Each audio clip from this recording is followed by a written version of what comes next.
V tomto videu si ukážeme, ako zapojiť tento ASIC miner, aj server AL0, ale aj každý iný ASIC. Nebude to síce úplne rovnako, ale veľmi podobne. Na začiatok si prejdeme, čo vlastne všetko potrebujeme. Jasne, že potrebujeme ASIC. Toto je počítač na ťažbu kryptomien. Potom ethernetový kábel, štandardný, ako sa používa na každých iných počítačoch. Zdroj, kábel do elektriky. Samozrejme nejaký počítač alebo aspoň telefón a zásuvku. Väčšina ASICov nemá Wi-Fi, čiže preto potrebujete ethernetový kábel. To môže byť celkom problém v nejakých lokáciách, takže odporúčam vám použiť takýto adaptér z elektriny na Ethernet. Kúpujú sa väčšinou po dvoch, zapojíte do elektriky tam, kde máte router, zoberiete ethernetový kábel, zapojíte do tohto, druhú časť do routera a potom v miestnosti, kde chcete Ethernet, zapojíte to sem a druhú časť do minera. Takže zapojíme kábel z jednej strany a pekne z druhej strany zapojíme napájanie.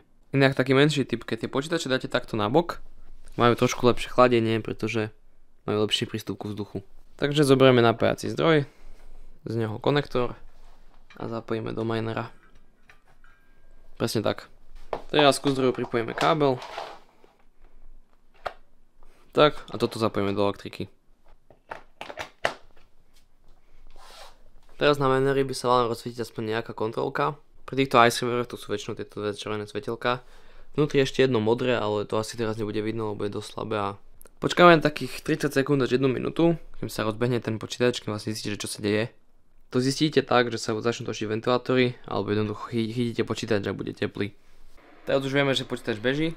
Teraz potrebujeme zistiť IP adresu tohto počítača, aby sme sa vedeli do neho prihlásiť a zmeniť nastavenie ťažby. To môžeme urobiť buď aplikáciou v telefóne, ja počúvam Wi-Fi monitor, prejdete do devices, tu sa vám objavia zariadenia a toto tu by mal byť tento iServer. Buď sa to dá nájsť takto cez telefón, tu máte priamo IP adresu, alebo potom cez Windows počítač. Tlačíte Windows, napíšete cmd, command prompt, toto otvoríte, tak napíšete ipconfig, takto. A musíte byť pripojení na tej istej Wi-Fi, ako je aj ten počítač, inak to nebude fungovať. Teraz dáme Enter a vypíše vám tu rôzne veci, ale nás zaujíma hlavne táto Default Gateway 192.168.1.1. Toto si skopírujeme, ctrl-c, teraz otvoríme Google, dáme ctrl-v, Enter a otvorí sa vám niečo takéto, ja mám Orange Firebox, čiže máme Orange. Dáte sa prihlásiť ako administrátor a tieto prihlasovacie údaje by mali byť zo spodnej strany vašeho routera. Tak keď sa prihlásite, dáte správa pripojených zariadení. Keď máte iný router, bude to pravdepodobne kde inde, ale nájdete to určite. A dáte, že drôtoví klienti. A tu máme iServer a IP adresa končí 124.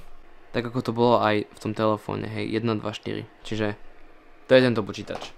A teraz túto IP adresu, ktorá končí 124, pre vás to bude asi iná. Tak tu dáme do Google. Otvorí nám to niečo takéto. Ja už som tu prihlásený, ale bude od vás pýtať také meno a prihlásenie. Tam meno je admin a heslo je 1, 2, 3, 4, 5, 6, 7, 8. Čísla od 1 až po 8. To platí iba pre tieto iServery KS0, RX0, AL0. Ale pri iných počítačoch to môže byť aj iné. Takže odporúčam, keď tak si vyhľadajte meno vašeho počítača, teda ASIC minera a za tým, že default login a malo by vám to nájsť. No tu si môžeme pozrieť vlastne, už ho mám zapnutý 14 minút, aký je hash rate, posledných 5 minút, posledných 30 minút. Hej, tu som to zapol, sú tu také grafy a tu máte vlastne adresu a kde ťažíte. Toto je nejaký mining pool a toto je vaša peňaženka.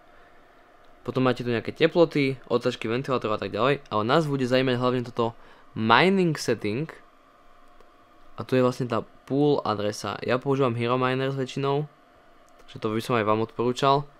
Jednoducho na Google vyhľadajte Hero Miners, dáte Enter, otvorí sa vám niečo také a tu majú skoro všetky kryptomeny, ktoré sa dajú ťažiť.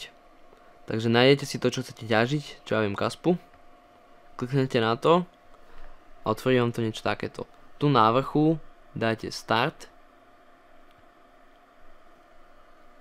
a tu máte potom mining server, dáte Nemecko, lebo to máme najbližšie, takže toto skopírujete tak to označíte, skopírujete, dáte to do tohto, sem.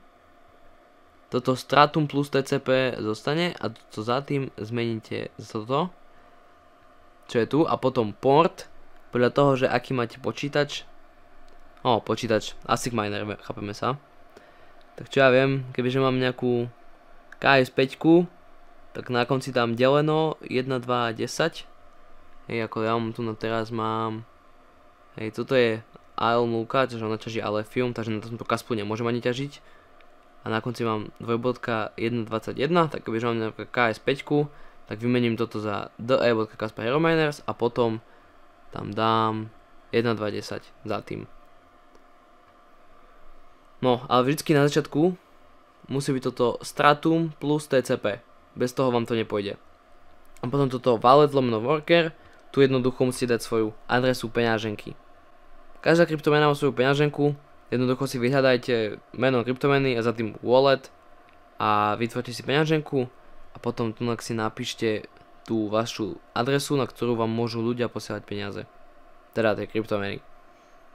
Takže receiving address, to dáte sem. Password nemusí byť, môže byť, to je úplne jedno. Potom prejdete takto doprava a dáte save. Toto nemôžete zabudnúť.